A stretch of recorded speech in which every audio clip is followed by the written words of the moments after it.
Hello everyone, to Integrated Math 2, Mr. Schultz's class. We're going to be talking about 2-4, otherwise known as rectangles. So, properties of a rectangle.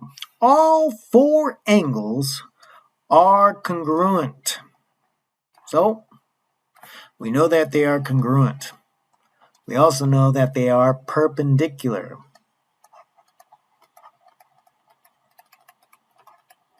Next up, opposite sides are parallel and congruent.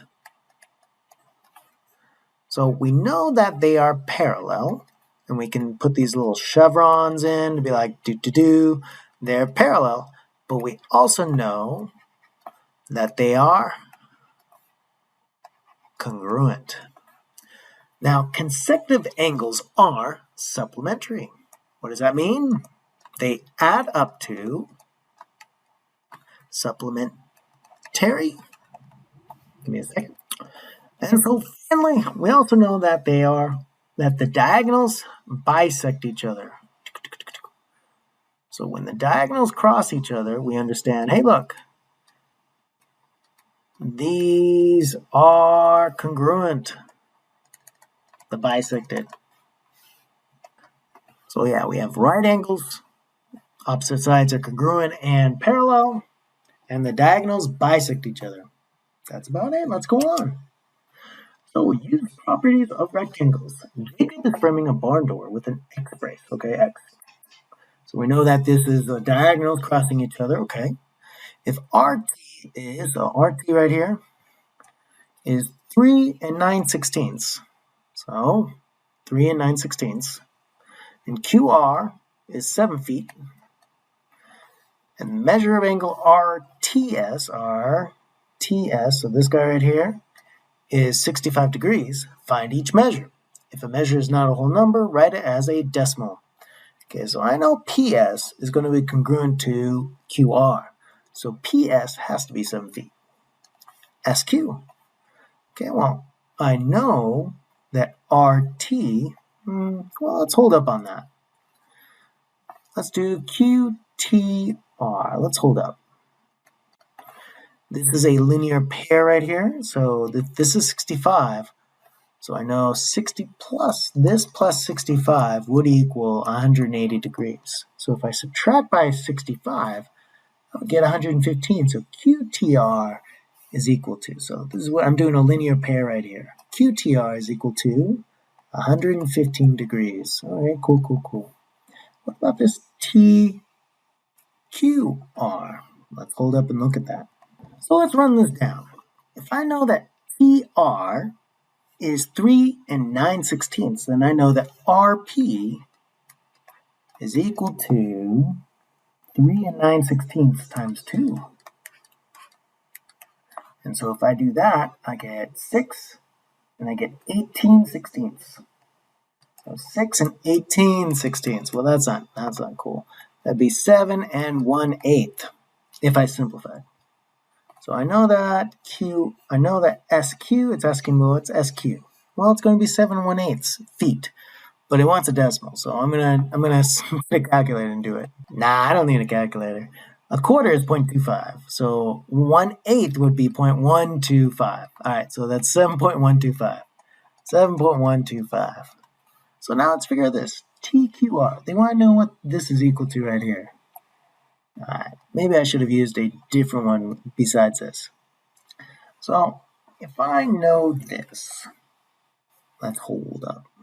So, looking at this, I should see that this is an isosceles triangle right here. Because I know that these two sides would be equal right there.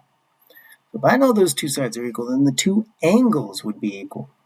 So if this is 115 degrees right here, then I know this would be 65 divided by 2, because that's how much to get to 180. So 65 divided by 2, that'd be 32.5 degrees. All right, let's go on.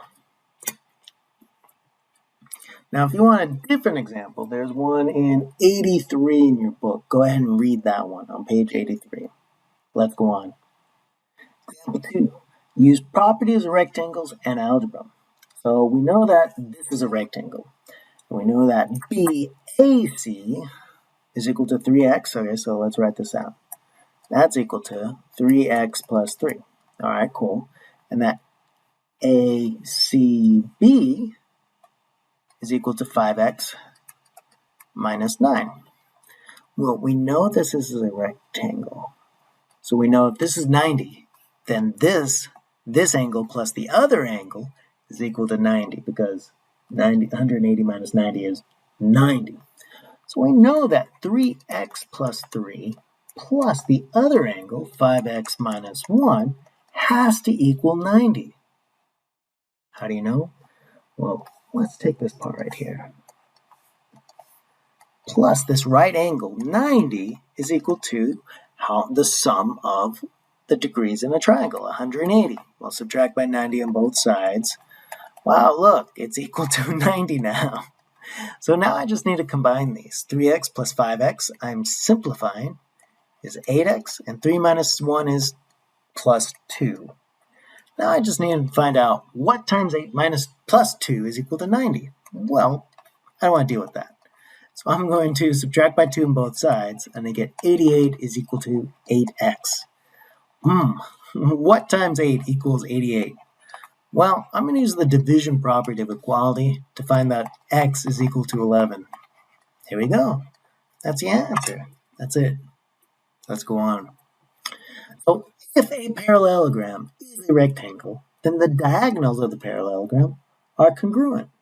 Just remember that. So the converse is true.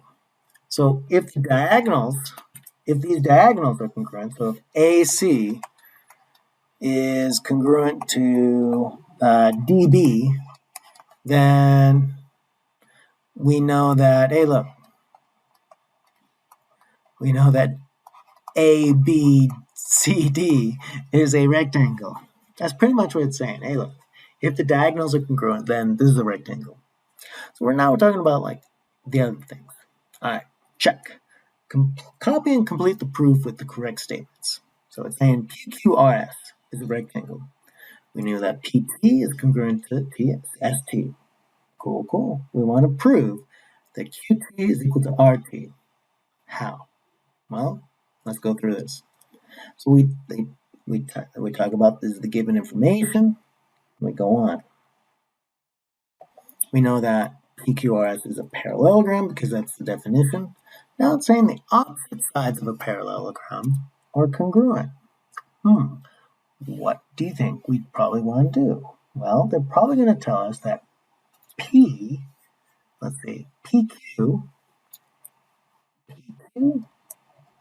is going to be congruent to SR.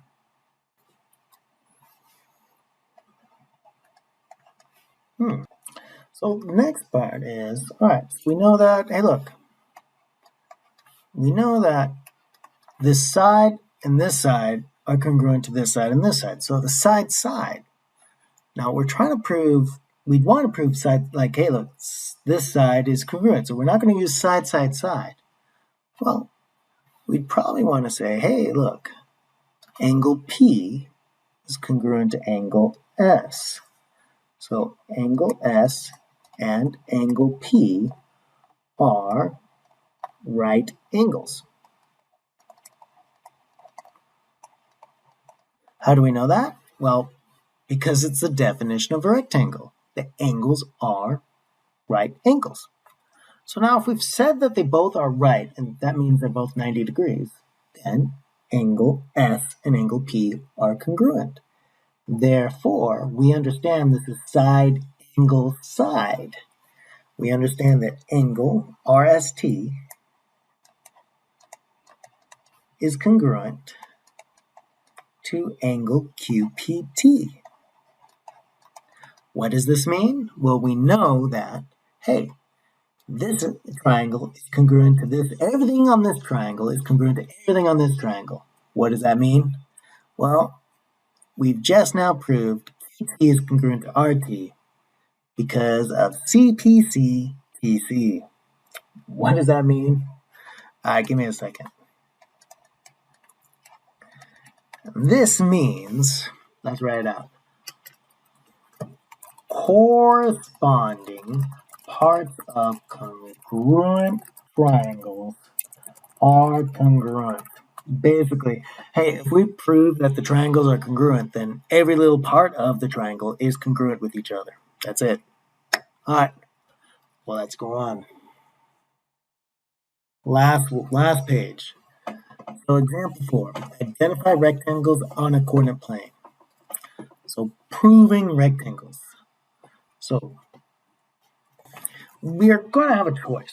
We know that opposite sides are going to be parallel. There we go. Come on. Parallel. And we know that opposite sides are going to be congruent. And we know that diagonals are going to be congruent as well. And that the consecutive sides are perpendicular to each other.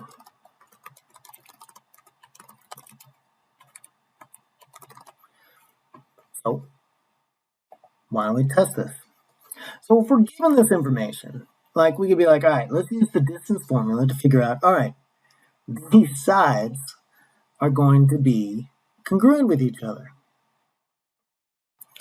And so we use the distance formula, and I'll post the distance formula right now in 3, 2, so here's the distance formula. Now, we could use that to figure out that, hey, look, these are congruent. And then we could figure out, hey, look, are these parallel? Just like we did previously. What are the slopes congruent? Now, what we could also figure out is, are the slopes perpendicular? Now, if we do that, that means, is the slope like let's say the first one's like a over b, like it's up 3 over 4. So let's say it's 3 over 4. Well, to be perpendicular, we find it's the reciprocal, but it's also negative. So the perpendicular slope would be negative 4/3. So then we'd test that. So there's a couple options. You don't have to do exactly what the book says. If you could do it slightly different. All right, guys. Thank you very much. I'll catch you guys in class. Hope you guys have a wonderful day. Bye-bye.